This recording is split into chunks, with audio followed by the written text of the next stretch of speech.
그 고린도전서 1장 10절부터 지금까지 사실은 그 다루는 주제가 똑같아요. 다루는 주제가 비슷합니다. 지금 그 사람의 지혜, 인간적인 기준으로 봤을 때의 그 세상적인 힘, 세상적인 지혜, 그것과 지금 십자가의 도, 그 얘기를 쭉 하고 있어요. 오늘 2장 1절에서부터 이 5절 말씀을 좀 쉽게 이해하려면은 오늘 3절 말씀을 유심히 봐야 됩니다. 3절 말씀, 내가 너희 가운데 거할 때에 약하고 두려워하고 심히 떨었노라. 사도 바울이 이렇게 고백을 하죠. 근데 왜 사도 바울이 이렇게 고백하고 있는가, 이것을 알면은 오늘 본문 전체를 쉽게 이해하게 됩니다.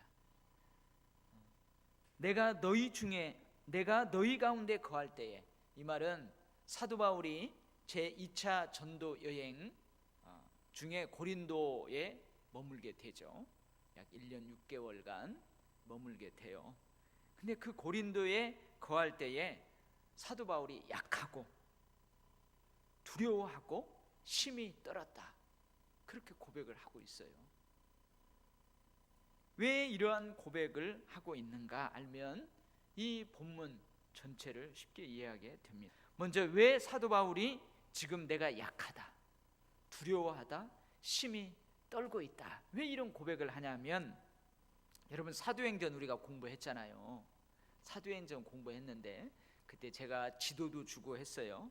그래서 이 지중해를 끼고 이쪽이 이제 소아시아 지역, 이 소아시아 지역 저 위쪽으로 올라가서 육로로 가면은 그 육로로 건너가면 바로 이게 데살로니카라는 유럽이에요. 유럽, 이쪽 소아시아 지역에서 이제 유럽으로 건너가는 거예요.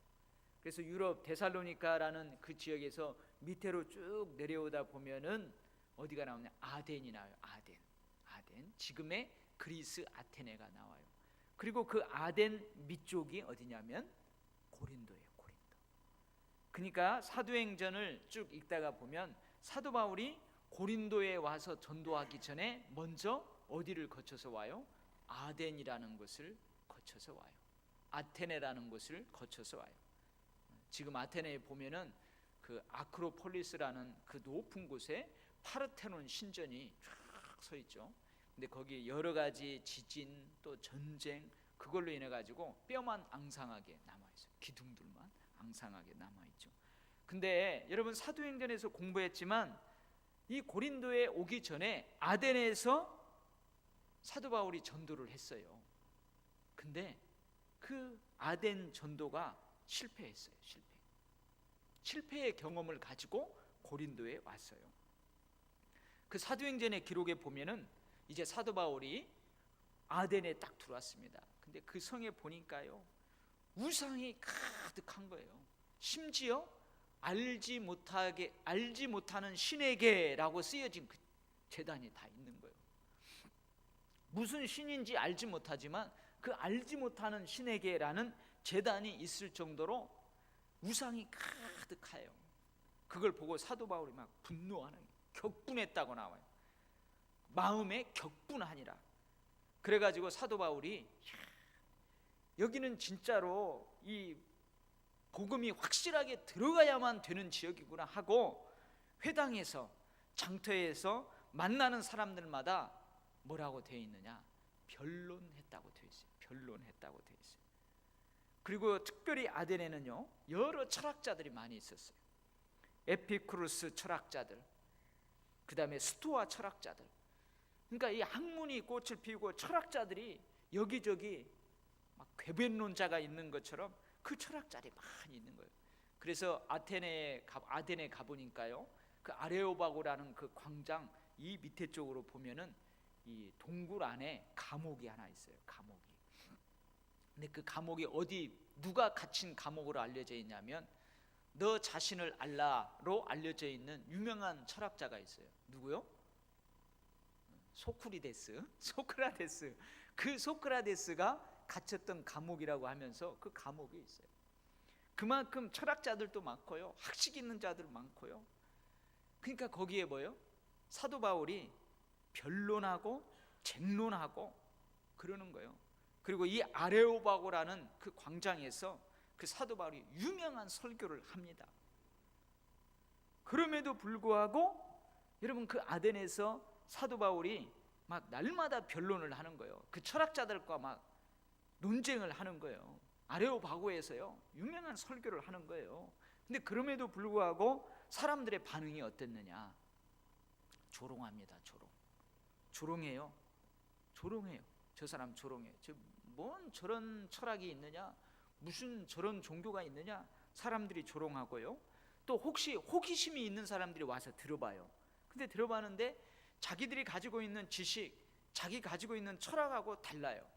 그러니까 그것을 하나의 종교로 보기보다는 어떤 새로운 철학으로 받아들이는 거예요. 그래서 어떻게 해요? 한번 들어보고 솔깃하거든요. 근데 자기들의 철학으로 이해가 안 되니까 내가 다음에 와서 더 들어보겠다 하고 사도 바울의 그 설교를 듣고 변론과 쟁론을 듣고 그 논쟁을 듣고 내가 좀 더 들어보아야 되겠다 유보하는 사람들이 있었어요. 근데 그 중에서 몇몇 사람들이 믿었어요. 그 중에 아레오바고 관리 디오누시오, 그 다음에 다말이라는 두 사람, 그리고 몇몇 사람들이 믿고 나머지 사람들은 다 조롱하고 유보를 하는 거예요. 그래서 사도 바울은 아덴에서도 역시 여러분, 그 사도행전을 읽어보면 아덴에서도 사도 바울이 전하는 내용이 뭐냐? 예수와 부활이에요. 예수 그리스도의 십자가와 부활을 전했어요. 근데 어떤 방법으로 전했다고요? 쟁론하고 변론을 통해서 그걸 전하는 거예요. 여러분, 사도 바울도요, 학식 있는 사람이에요. 유대인들 올라면 오라 이거예요. 왜 그래요? 사도 바울은요, 예루살렘에서 유대의 최고 학부라고 할 수 있는 가말리엘의 문화에서 율법을 공부한 사람이에요. 그러니까 유대인들하고 쟁론을 해도 변론을 해도 지지 않을 만큼 다 갖추어져 있는 사람이에요. 헬라인들, 헬라의 지식과 철학을 가지고 있는 사람들 올려면 오라고 그러세요. 왜 그래요? 안디옥이라는 그 당시 헬라 교육의 중심 도시인 그곳에서 여러분, 사도 바울이 교육을 받은 사람이에요. 그러니까 지식으로, 철학으로, 문화로 언제든지 그 사람하고 쟁론해서 변론해서 이길 수 있는 그것들을 사도 바울이 가지고 있어요.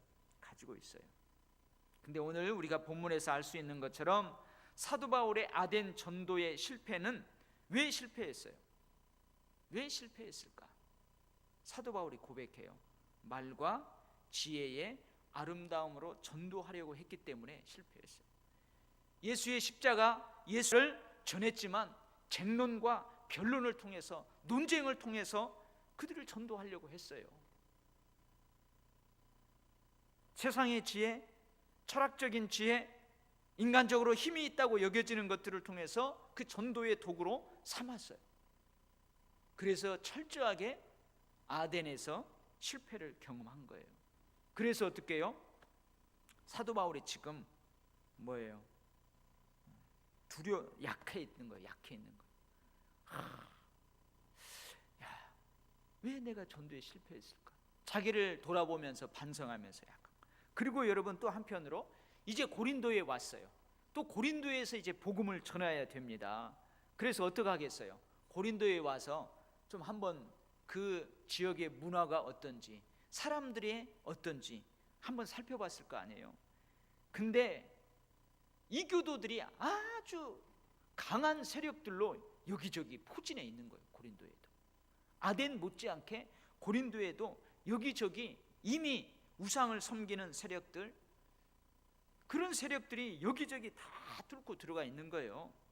그리고 아덴뿐만이 아니고 이 고린도 교회에도 철학자들이 어떠한 자기들의 철학, 자기들이 가지고 있는 사변들, 자기들이 가지고 있는 그런 것들을 막 전하고 있는 거예요. 그런데 거기에다가 고린도는 어떻다고 그랬어요? 큰 신전이 있다고 그랬잖아요. 큰 신전이, 여신전이 있어서 거기에서 음탕하게 성적 타락을 가져오는 신전 창녀들만 1000명이 넘는 그런 도시라고 그랬잖아요. 고린도 이후 사도 바울의 복음 전하기 이후에 이제 그러한 일들이 있지만 어쩌든지 그때부터 이 음탕한 도덕적인 타락의 모습들을 보는 거예요. 근데 여러분, 아덴에서도 막 성공을 했어요. 만약에 사도 바울이 논쟁을 통해서 자기가 가지고 있는 지식, 문화 이런 것을 통해서 이겼다, 그러면은 이 고린도도 헤헤 이거 괜찮아, 그렇게 하면 돼. 근데 어때요? 아덴에서 그게 안 통했거든요. 근데 고린도 교회는 많은 이교도의 강한 세력들 뿐만이 아니고 철학자들 뿐만이 아니고 도덕적으로도 타락되어 있는 이 도시를 보면서 내가 어떻게 복음을 전해야 되나, 인간적인 그 눌림이 있었다는 거예요. 그게 바로 뭐예요? 내가 너희 가운데 거할 때에 약하고 두려워하고 심히 떨어노라. 자, 여러분, 전도자에게 이러한 약함, 두려움, 심히 떨림 있을 수 있어요, 없어요? 있어요. 여러분, 타 문화권으로 미전도 종족들로 참 복음이 들어가는 오지로 여러분 파송받아서 안수받고 온 성도들의 뜨거운 기도를 받고 그곳으로 가요. 선교사님들이 가서 그래, 내 뒤에는 몇천 명의 기도의 용사들이 있어. 그러면서 가서 선교할 때 여러분 두려움이 없겠어요? 두려움이 있어요. 있어요. 제가 아는 저쪽 거기는요, 제가 갔었거든요. 절대 목사님 조심해서 집회에 갔다 오세요 하고요. 이 문화적인 제약들, 신변에 대한 이 안전 문제 여러 가지가 있는 거예요. 그런 것이 있어요. 사도 바울에게도 그런 것이 있다는 거죠. 여러분, 그럴 때 선교사들에게 뭐가 필요하겠어요? 기도하는 거죠. 기도하는 거. 사도 바울도 이 고린도 교회, 고린도 지역에 와서 여러분 제가 생각해 봤을 때 엄청난 기도의 시간이 있을 거예요. 어떻게 내가 전도 전략을 가지고 이 고린도라는 곳에서 복음을 전할까 아마 고민했을 거예요. 그리고 하나님 앞에 간절히 기도했을 거예요. 그러자 하나님이 나타납니다. 저에게 나타나서 두려워하지 말라, 담대하라, 이곳에 주의 백성들이 많다. 사도행전에 보면 그렇게 되어 있어요. 그래서 이제 사도 바울이 이러한 두 가지를 바라보면서 자기가 어떻게 복음 사역을 할까 기도하며 전략을 세워서 고린도에서 복음을 전하는 거예요. 그러면서 그때 자기가 어떠한 전략으로 복음을 전했는지, 어떠한 것이 힘이 되어서 자기가 거기에서 복음 사역을 했는지 고백하는 거죠. 자, 1절 말씀입니다. 1절 뭐라고 그래요? 다 같이 읽어봐요. 시작. 형제들아, 내가 너희에게 나아가 하나님의 증거를 전할 때에 말과 지혜의 아름다운 것으로 아니하였다. 그렇게 되어 있어요. 설득력 있는 지혜의 말로 하지 아니하리라. 사도 바울이 그렇게 다짐을 한 거죠. 말과 지혜의 아름다운 것으로 아니하겠다. 쟁론, 변론, 논쟁, 여러분 그것에서 이겼다고 해서요 거기에 복음이 절대 스며들지 않습니다. 그렇죠? 여러분이 전도하러 나갔어요. 전도하러 나갔는데 안 믿는 사람, 기독교에 대해서 부정적인 사람, 교회에 대해서 부정적인 사람 만났어요. 만나가지고 여러분들이 가지고 있는 지식, 가지고 있는 언변술 막 그런 걸로 논쟁을 했어요. 논쟁을 해갖고 그 사람 깨갱, 속된 말로 길을 못 피게 완전히 제압을 했다고 봐봐요. 논쟁에서 이겼어요. 그러면 그 사람들이 자기가 졌다고 그래 나 교회 나갈게요, 그래 나 예수 믿을게요, 그럴까요? 그래요? 그러지 않죠. 에이 기분 나빠. 그래 너나 잘 믿으시오. 그 똑똑한 너나 잘 믿으시오. 그래. 여러분 쟁론, 변론, 논쟁, 그리고 웅변술 화려한 언변수를 통한 설득으로 그 사람 쉽게 안 된다는 거예요. 쉽게 안 된다는 거예요. 여러분, 만약에 우리가 전도할 때예요, 말의 지혜로 아름다운 것들로 딱 가면은 나보다 좀 못 배운 것 같고, 나보다 언변술도 좀 어리버리한 것 같고, 그 사람들 앞에서는 탁 자신이 있을 수 있지만요, 뭔가 나보다 학식이 있는 것 같고, 나보다 잘 배운 것 같고, 그럼 그런 사람 앞에서는요 기죽게 되어 있어요. 그런 걸로 안 하겠다는 거예요, 사도 바울이. 그런 걸로 안 하겠다는 거예요. 근데 사도 바울에게는 그런 것이 있어요, 없어요? 있어요.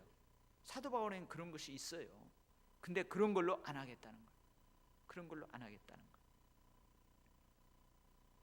두 번째로, 그럼 뭘로 하겠다는 거예요? 2절 말씀이에요. 2절 같이 읽어봐요. 시작. 내가 너희 중에서 예수 그리스도와 그가 십자가에 못 박히신 것 외에는 아무것도 알지 아니하기로 작정하였노라. 여러분, 적을 알고 나를 알면 뭐래요? 백전백승이라고 하잖아요. 그러니까 적을 알아야 될 거 아니에요. 적을 알아야죠. 예를 들면 여러분, 우리 많은 이단들이 있잖아요. 그 이단에 이기려면 이단을 알아야 될 거 아니에요. 이단도 연구하고, 저들이 뭐가 주장하는지, 저들이 주장이 뭐가 틀렸는지, 우리하고 어떻게 다르는지 그 사람들은 막 공부해야 될 거 아니에요.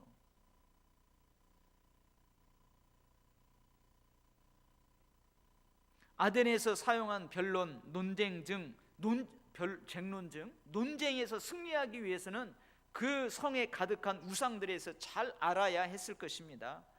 그래서 논쟁에서 승리할 수는 있겠지만요, 정작 복음 전파라는 목표는 이루지 못했다는 거예요. 적을 알고 나를 알면 백전백승, 이거 맞는 말이에요. 이거 손자본법에서 나오는 거 아니에요? 근데요, 적을 알고 나를 알면 백전백승이지만 또 이런 방법도 있어요. 이런 것도 우리에게 깨우침을 줘요. 제가 여러 번 얘기합니다. 가짜 돈하고 진짜 돈을 가려내는 훈련을 어떻게 한다고 그랬어요? 가짜 돈하고 진짜 돈하고 가려내는 사람이 있어요. 은행에 가면 우리 10,000원짜리 위조 지폐가 시중에 나돈다. 그러면은 진짜 10,000원짜리하고 가짜 10,000원짜리하고 구별할 수 있는 그런 사람이 있다니까요. 감별사가 있어요. 그 사람들을 어떻게 훈련시킨다고 그랬죠? 그렇죠. 이 사람은 출근해가지고 진짜 돈만 보는 거예요. 진짜 돈만. 가짜 돈은 보지도 않아요. 가짜 돈은 보지도 않아요. 진짜 돈만 보는 거예요. 매일 출근해가지고 진짜 돈만 보는 거예요. 진짜 돈만. 또 보고 또 보고 또 보고 또 보고 또 보고 또 보고 또 보고 또 보고, 그러면은 딱 보면 가짜는 안 배워도 그냥 안다는 거죠. 안 배워도 그냥 안다는 거예요. 여러분, 저도 여러 가지 이단이나 여러 가지 모르는 거 많아요. 근데 뭐 알면 돼요? 그거 몰라도 돼요. 뭐 알면 돼요? 우리 알면 돼요. 우리 예수 그리스도 성경, 바른 성경 열심히 읽고요, 열심히 여러분 공부하고 그러면 되는 거예요. 그래서 사도 바울이 어떻게 하겠다고요? 너희들이 무엇으로 오든지 예수 그리스도의 십자가, 예수 그리스도의 부활, 예수 그리스도의 인격, 예수 그리스도의 사역 집중하겠다는 거예요. 여러분, 그런 철학자들이 그래? 똑똑하구나, 너 나하고 한번 변론해보자 오면은요, 변론 사양합니다. 그렇습니까? 하지만 예수 그리스도께서 당신을 위해서 죽으셨습니다. 그래요? 그래도 하나님 여전히 당신을 사랑하십니다. 어떤 사람은 당신 같은 사람 지옥 가게 하려고 예수님이 지옥 만들어 놨다고. 그러지 말고, 그래도 당신 같은 사람 살리려고 하나님이 천국을 만들어 놨어요. 예수 그리스도의 인격과 사역에 집중하겠다는 거예요. 예수 그리스도와 그의 십자가에 못 박힌 것, 이것만 내가 집중해서 전하겠다는 거예요. 그러죠? 그래서 여러분, 우리가 전도하러 나갈 때요, 누가 자꾸 이상한 말 하잖아요. 안녕하세요, 저 도일교회 집사인데요, 저랑 같이 우리 교회 와서 같이 예수 믿으세요. 그럼 도일교회 다녀요? 나도 도일교회 잘하는데. 거기 누구누구 있죠? 뭐 있죠? 뭐 어떻다면서요? 글쎄요, 잘 모르겠는데요. 그런 거 생각하지 말고요, 우리 교회에 잘 예쁘게 지났는데 아주 와서요 같이 예배드리면 은혜스럽습니다. 자꾸 뭐라고 물어보면 모르는데요, 나 잘 몰라요, 그건 모르고요 하면서 어떻게 해요? 자꾸 예수님에게 집중하신대요. 제가 한 번은 급해가지고 저희 집에서 거기까지 오는데 택시를 타대요. 급해가지고 택시. 거기서 여기까지 오는 택시비 비싸더구만요. 왜 그래요? 안산하고 시흥 경계를 넘어오니까 비싸더라고요. 가면서 내가 도일교회 목사라고, 도일교회 앞에 그랬더니 그래요? 거기 누구 알죠? 그러고 아이고 어떻게 아시냐고. 제 선배고요, 제 후배고요, 제 친구고요 하면서 아는 거예요. 그래요, 우리 교회 잘 아시겠네요. 잘 알죠. 제가 이제 새로 와서요, 새로워졌습니다 하면 교회 오시죠. 그랬어요. 우리보다 더 잘 알아요. 그래서 전도 나가면요, 교회 안 좋은 이야기하고 뭐가 어떻고 하고 그러면은요 어떻게 해요? 기분 나빠도 거기에 반응하지 마세요. 그걸 변명하려고 하고 논쟁하려고 하고 그러지 마세요. 예수 믿으세요. 그러니 당신 교회 다녀요? 엊그저께 PD수첩 봤어요? 그거 봤어요? 교회가 왜 그래요? 죄송합니다, 우리가 못해서 그래요. 우리 다 잘할게요. 나와서 예수 믿으세요. 그거요 막 변명하지 말고 그거요 교회 전부가 그런 거 아니에요. 교회 한두 개가 다 망쳐놓고 있죠. 우리 교회는 뭐 변명도 하지 말고요. 이게 집중할 필요가 있는 거죠. 아멘. 그래야 돼요. 그래야 못 이겨요. 우리가 설령 여러분 논쟁해갖고 그 사람 이겨놔 봐요. 그럼 자존심 상해갖고 안 와버려요. 저주야죠. 저주야 돼요. 그래서 사도 바울이 그러는 거예요. 그 다음에 세 번째 4절입니다. 4절 다 같이 한번 읽어봐요. 시작. 내 말과 내 전도함이 설득력 있는 지혜의 말로 하지 아니하고 다만 성령의 나타나심과 능력으로 하여. 성령의 능력, 성령의 나타나심, 성령의 능력으로 했다는 거예요. 여러분 아무리 논리적이고 감동적이고 지적인 한편의 설교를 할지라도요, 성령의 깨닫게 하심, 성령의 감동케 하심, 성령의 받아들이게 하심, 성령께서 행동하게 하시는 등 이 성령의 능력의 역사가 아니면 아무런 변화도 일어나지 않아요. 아무런 변화도 일어나지 않아요. 그러나 여러분 성령의 능력의 역사하심이 거기에 있으면요 열매가 있는 거예요. 변화가 일어나기 시작하는 거예요. 그래서 여러분 성령의 역사하심을 기도하는 거예요. 성령님을 의지하는 거예요.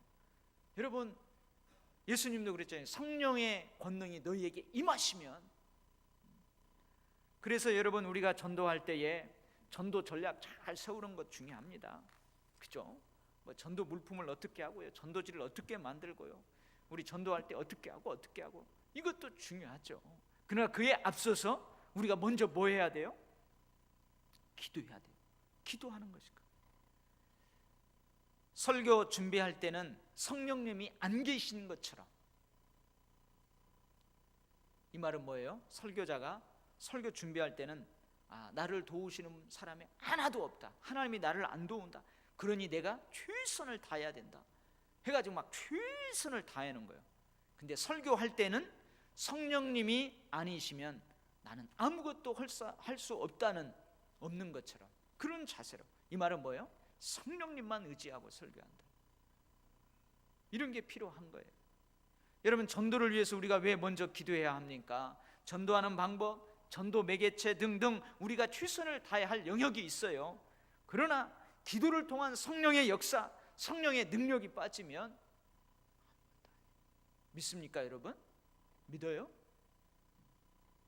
내 속에서 능력으로 역사하시는 이의 역사를 따라 내가 힘쓰고 애쓰노라. 이게 사도 바울의 고백이에요. 저는 절실합니다. 저는 절실해요. 여기서 제가 아무리 은혜스러운 아주 뼈가 되고 살이 되는 축복이 되는 말씀 선포해야 돼요. 성령께서 저와 여러분을 운행하시면서 여러분 가운데 역사하심의 능력이 없으면 오히려 시험에 들어요. 오히려 축복의 말씀이 시험에 든다니까요. 여러분, 설교자를 위해서 왜 기도해야 하는가요? 왜 설교자를 위해서 기도해요? 왜 설교를 듣는 나 자신을 위해서, 설교를 듣는 청중들을 위해서 기도해야만 하는가요? 성령의 역사 때문에 그러는 거예요. 성령의 역사하심이 있어야 되기 때문에 그러는 거예요. 저는 목회자로서 저에게 두 가지가 있어야 된다고 봐요. 제가 부교육자 때는요, 그런 거 좀 없어도 약해도 됐어요. 근데 이제 담임을 하다 보니까요, 저에게 경영적인 마인드가 있어야 돼요. 경영적인 마인드가 있어야 돼요. 또 한 가지 뭐가 있어야 되면 영성이 있어야 돼요. 영적 마인드가 있어야 되죠. 영적. 이 두 가지가 다 있어야 돼요. 그러나 먼저 우선시 될 것이 뭐예요? 목회자의 영성이에요. 여러분, 저에게 경영적인 마인드가 좀 부족하면 누가 저를 도울 수 있어요? 장로님들이 도울 수 있어요. 집사님들이 도울 수 있어요. 저보다도 더 전문 경영인으로서 사회에서 기업을 경영하고 있는 그 사람들로부터 그 마인드를 얻을 수 있어요. 얻을 수 있어요. 그분들의 도움을 얻을 수 있어요. 그러나 목회자에게서 영성이 흘러가야 돼요. 이건 목회자에게서 영성은 목회자에게서 흘러가야 돼요. 영적인 마인드는 목회자로부터 경영적인 마인드가 있는 그분들에게 흘러가야 돼요. 흘러가야 돼요. 이 두 가지가 있어야 돼요. 이 두 가지가. 말씀의 종인 목회자는 말씀 연구, 효과적인 전달 방법, 예화라든지 문장, 화술 등등 여러 가지를 다 준비해야 돼요. 그러나 말씀의 종인 목회자는 기도의 종이어야 한다는 거죠. 기도의 종이어야 한다. 제 부끄러운 고백 하나 할게요. 신대원에 다닐 때 설교의 실제라는 과목이 있어요. 설교의 실습이라는 과목이 있는데, 그 설교학 교수님이 설교 본문을 줍니다. 설교 본문을 줘요. 그러면은 그 설교 하는 방법이 여러 가지가 있어요. 대지 설교가 있고, 뭐 분석 설교가 있고, 그 다음에 설화체 설교가 있고, 뭐 여러 설교 방법들이 있거든요. 그러면 이제 조를 편성해 갖고 교수님이 너희들은 이러이러한 방법의 설교를 준비해라, 그렇게 해요. 이제 저도 준비를 합니다. 편성해 가지고요, 그 설교를 직접 나와서 하는 거예요. 여기서. 그리고 저기에서 교수님이 이제 녹화를 해요. 녹화를 해. 비디오를 보면서 테이프로 녹화를 해서 그걸 줘요. 아주 교수님이요, 그때는요 무섭습니다. 무서워요. 가지고 설교하는 거 다요. 원래 설교할 때 두 손 다 떼면 안 돼요. 한 손은 꼭 이렇게 하라고 그래요. 왜냐하면 설교자가 한 손 이렇게 안정을 된다는 거예요. 두 손 떼면 성도들이 불안해한다는 거예요. 설교할 때 저 막 손짓 많이 하잖아요. 여러분 그렇습니다. 막 하잖아요. 그러면요 설교 다 한 다음에 그 교수님이 뭐라고 하냐, 저놈의 소모가지를 막 하면서요 막 험악한 말을 해요. 만약에 설교자가 딱 와가지고 이 머리가 이렇게 싹 내려왔다든지 그러면 실제로 가위를 갖고 와요. 가위를 갖고 그 자리에서 나오라고 그래가지고 가위로 자르고요. 살이 피둥피둥 쪘다 그러면 자네 1학기 동안 살 몇 킬로까지 빠질 계획서 써가지고 제출해, 그러고요. 그렇게 해요. 왜 그렇게, 지금 생각해 보니까 왜 그러느냐, 그때 그렇게 해야 그게 머릿속에 팍 박혀가지고 자기가 고쳐나간다는 거예요. 근데 교수님도 평가하고 또 이 학생들한테도 이렇게 평가를 하게 해요. 근데 이제 제 설교 지금도 테이프 있어요. 근데 저는 시간이 오바돼 가지고 15분에 딱 맞춰야 되는데 한 1분인가가 오바돼 가지고 그 뒷부분에 칙 끌어요. 그래서 그 시간 5분 전에 저기서 불빛으로 바짝바짝 해주고, 근데 시간이 지났는데도 계속 설교하면 막 윙 소리 나게 하고 그래요. 그 테이프를 가지고 있어요. 근데 이제 교인들이 아니고 학생들한테도 그 평가를 다 해요. 근데 여러분 제 설교는 학생들의 평가는 좋았어요. 학생들이 그림이 그려지는 설교입니다 하면서 너무나 평가는 좋았어요. 근데 교수님이 오더니 엄청 혼내는 거예요. 근데 그 교수님은 절대 칭찬하는 사람이 없어요. 다 혼내요.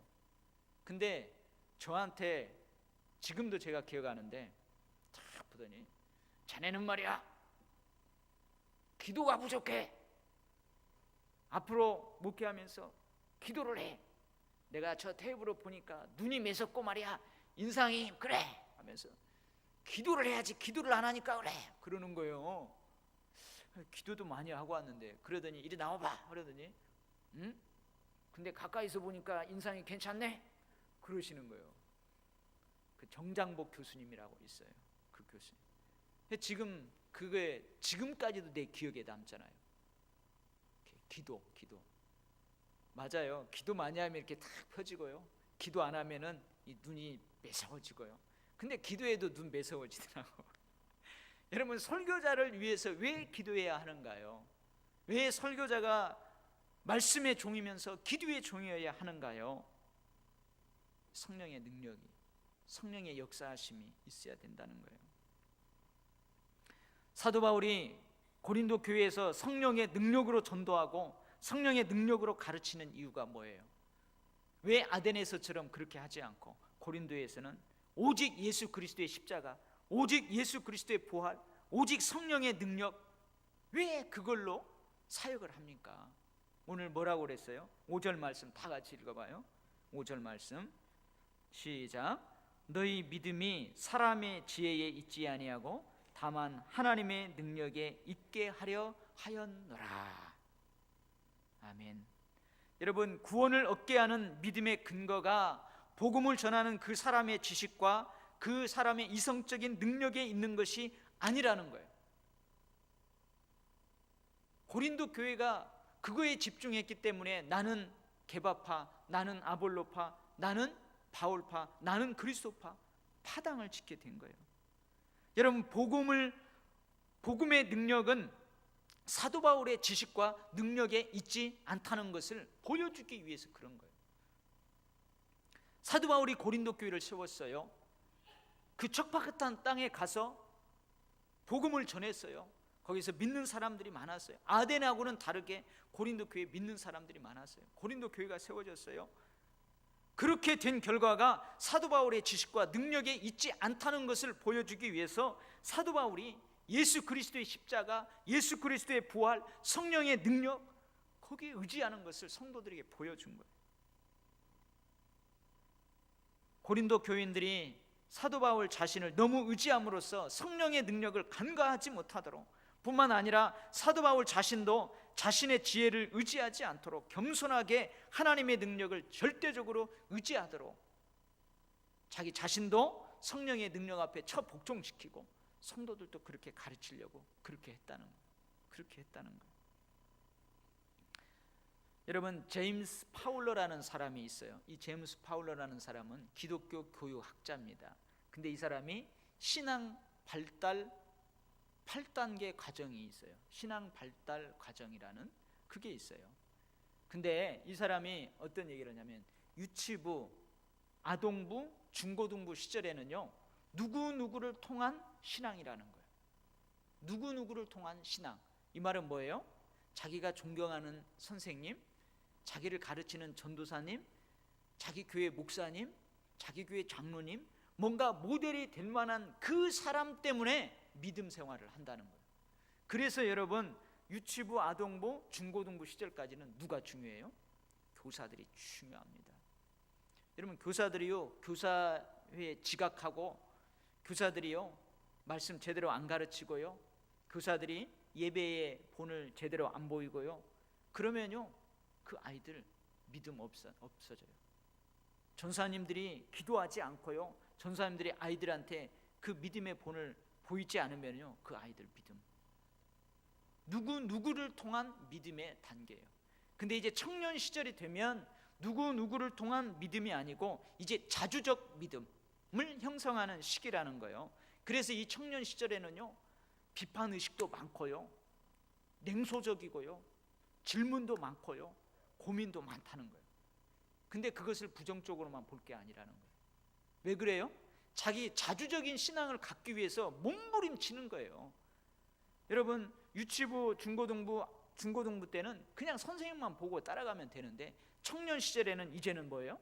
자주적인 신앙을 갖기 위해서 질문도 하고요, 고민도 하고요, 냉소적이 되어보기도 하고요, 밤새도록 잠잠도 설치보기도 하고요, 방황도 하기도 하고 그런다는 거예요. 그런 것을 통해서 이제는 뭐예요? 자주적 신앙, 믿음을 갖는다는 거예요. 누구누구를 통한 믿음, 누구누구를 통한 신앙 고백이 아니라 자신이 직접 예수님을 인격적으로 만나고 성령의 능력, 성령의 역사하심을 체험함으로써 이제 신앙 고백을 하는 그러한 시기가 청년 시기라는 거예요. 여러분, 우리에게는 반드시 이러한 신앙 성장의 과정이 있어야 돼요. 그렇죠? 제가 이 얘기 했잖아요. 처음에 교회 나올 때는요, 사람 보고 신앙생활 하는 거예요. 그 사람을 통해서 예수님을 보는 거예요. 그러나 그 단계를 반드시 뛰어넘는 과정이 있어야 돼요. 여러분, 목회자를 보고 신앙생활하고 목회자를 보고 봉사생활 합니다. 처음에는 목사님이 인정해주고, 아유 집사님, 네, 집사님이 그러니까 내가 힘이 나요. 그 말 때문에요 막 봉사생활도 하고요. 야 집사님, 내가 그렇게 안 봤는데 나보다 믿음이 더 좋아요. 그러면요 그 칭찬 때문에 막 신앙생활 하는 거예요. 목회자를 보고 막 신앙생활 하는 거죠. 그러나 여러분, 그 단계를 넘어서야 돼요. 그 단계를 넘어서지 못하면요, 어느 날 목사님이 이상하게 인사했는 것 같은데 인사도 안 받은 것 같고요, 그냥 열심히 하는데 어느 날 목사님이 나 칭찬도 안 해주고요, 옛날보다 내 믿음이 좋아진 것 같은데 목사님이 나 믿음 좋아졌다고도 안 하고요. 그러면 어떻게 해요? 목사님 미워지고요, 목사님 안 좋은 것만 보이고요. 그러면서 어떻게 해요? 교회 가기 싫어요. 다 싫어지는 거예요. 교회 가기 싫어요. 신앙생활 하기 싫은 거예요. 그래서 여러분, 그 단계를 뛰어넘어야 돼요. 그 단계를 뛰어넘어 목회자에게 주신 하나님의 꿈, 목회자에게 주신 비전, 목회자가 가지고 있는 성경적인 목회 철학, 이것을 통해서 목회자 안에서 역사하시는 성령의 능력, 복음의 능력, 이것을 기초로 해서 이제 신앙생활을 해야 돼요. 이걸 기초로 해서 봉사생활을 해야 돼요. 이런 단계로 나아가야 된다는 거예요. 여러분, 사도 바울만 보고, 언제까지 사도 바울만 보고 신앙생활 하면요 안 된다는 거예요. 그걸 뛰어넘어야 돼요. 만약에 이 고린도 교인들이 사도 바울의 그것만 보고 신앙생활을 했다면 사도 바울이 잘못 가르치는 거죠. 그래서 사도 바울이 오늘 어떻게 한다고요? 말과 지혜의 아름다운 것으로 내가 아니한 이유가 있다. 너희들의 믿음이 나에게 고정되지 않기 위해서 그랬노라. 그렇게 고백을 하는 거예요. 여러분의 신앙은 어느 단계에 있습니까? 또 저는 여러분에게 사도 바울처럼 잘 하고 있습니까? 여러분, 제가 기도해야 되고, 제가 말씀의 종이면서 기도의 종이어야 되고, 늘 성령의 능력에 사로잡히려고 하고, 성령의 은사로 목회하려고 하고, 기도의 능력과 기도의 응답으로 목회해야 되고, 여러분은 여러분에게 늘 영의 양식을 주는 설교자를 위해서 왜 기도하십니까? 저는 여러분들을 위해서 왜 기도해야만 합니까? 우리가 전도할 때 왜 기도하고 나가야 됩니까? 여러분, 오늘 사도 바울이 명백하게 이야기하고 있어요. 여러분, 우리가 그걸 뛰어넘어야 될 줄 믿습니다. 여러분, 인간적인 그 눈으로만 보는 것, 그것을 뛰어넘어야 될 줄 믿습니다. 여러분, 사도 바울의 마음에 예수 그리스도가, 예수 그리스도의 십자가가 성령의 능력이 막 불타고 있었던 것처럼, 여러분, 저에게도 그것이 불타고 있어야 되고, 여러분에게도 그것이 불타고 있어야 될 줄 믿습니다. 그것이 바로 뭐요? 사역의 원동력이 되는 거예요.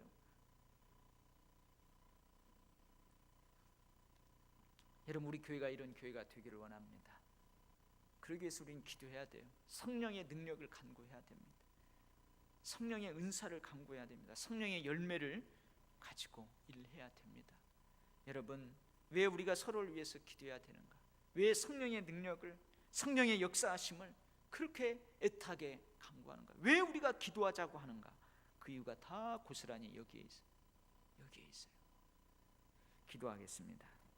하나님 아버지, 많이 부족하고 많이 연약합니다. 사도 바울 앞에서 내가 사도 바울을 본받아 그렇게 사역하고 있습니다. 자신 있게 이야기할 목회자, 자신 있게 이야기할 성도가 어디 있겠습니까? 하나님, 우리 부족합니다. 그러나 도전을 준 것처럼 사도 바울이 너희들도 그렇게 해야 된다, 너희 교회도 그렇게 해야 된다, 너도 그렇게 해야 된다 도전하는 것처럼 우리가 이 도전을 받아들이고 우리도 사도 바울처럼 그렇게 사역할 수 있게 하시고, 그렇게 복음 전하게 하시고, 그렇게 신앙생활하고 그렇게 목회해 나갈 수 있게 하여 주시옵소서. 하나님, 우리 교회에 기도의 불을 붙여주시니 감사합니다. 아버지, 몇 명이 모였든지 예수 그리스도의 이름으로 믿음으로 그렇게 기도할 때 아버지께서 갈멜산상에 엘리야의 기도에 불로서 응답해라 우리에게도 성령의 능력의 역사로 응답해 주실 줄 믿습니다. 하나님, 잠자고 있는 영혼들 다 깨어 일어나 기도하게 하여 주시옵소서. 하나님, 흩어져서 하는 기도든지 침묵 가운데 하는 기도든지 모여서 통성으로 합심하여 하는 기도이든지 그게 새벽 기도이든지 수요 기도이든지 월삭 기도이든지 금요 심야 기도이든지 하나님, 우리에게 기도의 능력을, 기도의 응답을 주시옵소서. 그거 가지고 신앙생활하게 하시옵소서. 그거 가지고 축복받는 삶을 살아가게 하여 주시옵소서. 예수님의 이름으로 기도하옵나이다.